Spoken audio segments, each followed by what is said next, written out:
क्या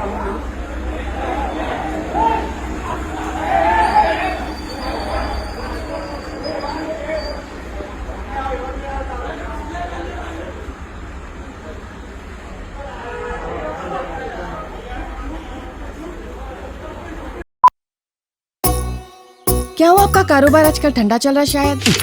कारोबार से याद आया, वो तबर टिल्लू कहने से पैसे ला। 2 हफ्ते से पिरा रहा टिल्लू भाई तबर को। अरे भाई आज भी टिल्लू पैसे नहीं दिया। ये टिल्लू की तो गाड़ी निकालो। अरे गाड़ी तो सर्विसिंग को दी ना भाई। अरे भैया तो कैब से चले जाओ। अरे ये कैब के पीछे में आधा घंटा खराब नहीं करता। हाँ भाई कहाँ जाना है बोल के कैंसिल भी कर दे रहे हो। टॉक बोल के एक नई कंपनी लॉन्च हुई। टॉक बोलो और चलो, कैब हो, ऑटो हो या बाइक।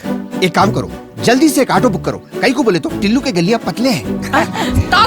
आधा अरे इतनी जल्दी आ गए तुम? कंपनी क्षमा से कमीशन नहीं ले रही तो अच्छी सर्विस देना हमारा फर्ज है साहब। आइए सवारी तैयार। Talk travel solutions, cab, bike और ऑटो राइड, अब बिना किसी कंपनी को कमीशन दिए अपनी गाड़ी खुद चलाइए। टॉक, बोलो और चलो।